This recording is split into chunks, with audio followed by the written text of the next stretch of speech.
अगर आप भी चाहते हैं कि आरसीएम म्यूजिक के वीडियो सबसे पहले आप तक पहुंचे, तो लाल बटन को दबा के चैनल को सब्सक्राइब जरूर करें और साथ में बेल आइकन को दबाना ना भूलें। हमारे दिल बेग में अपना भर के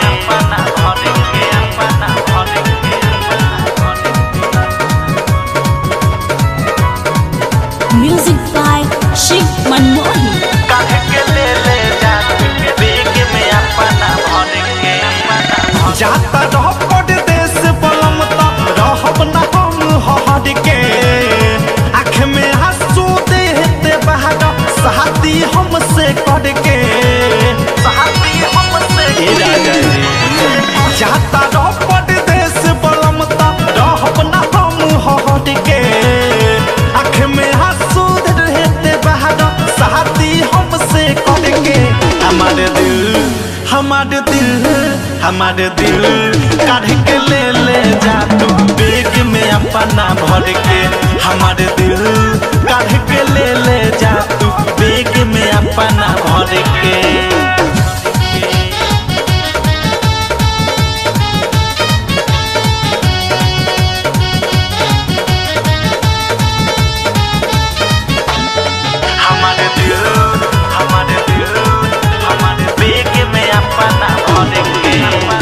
हाथ के में हदी फीको न पड़ल चल दिहल तू छोड़ी हो जत समहिया ए मोडे सैया तक न हमारा ओडी हो ए हो राजा।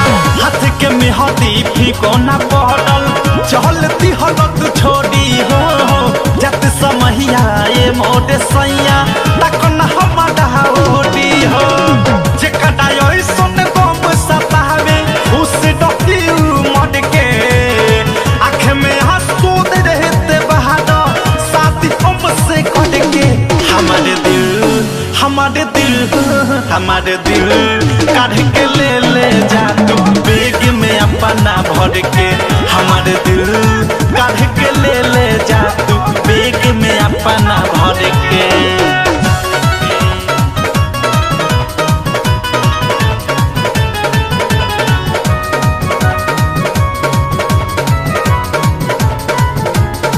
हमारे दिल बेग में अपना भर के। हाल हो जाई ऐसे जैसे मछली बिना जहल के मन के हमारा छलिया लेखा चल दिहल छहल के हो करे जा।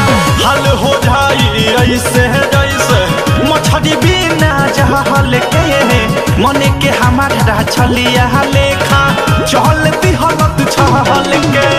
ले परीक्षा कोहिया ले राजा बोलो न हमारा सबड के आँख में आंसू रहते बहाना साथी हमसे कर के।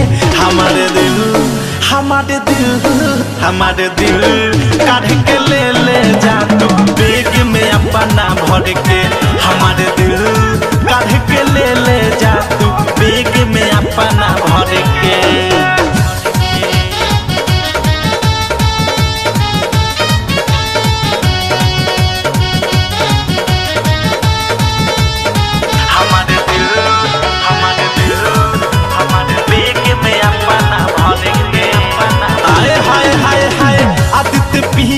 हमारा तन के तू ही बाधा पड़ छाई हो विरह वियोग के रोग सताई तो सोच कैसे रहाई हो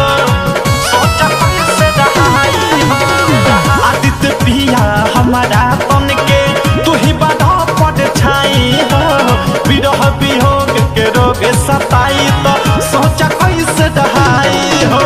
बिना पलहन के बाद तैयार तू अवधेश के फिर में पड़ के कौनो काम के अनुराग देवादा नइखे अपना खट के।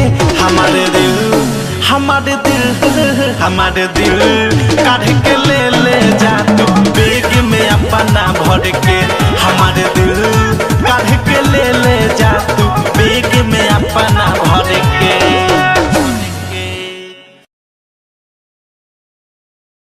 डाउनलोड कीजिए RCM music official app play store से RCM म्यूजिक के सारे ऑडियो वीडियो डाउनलोड करने के लिए।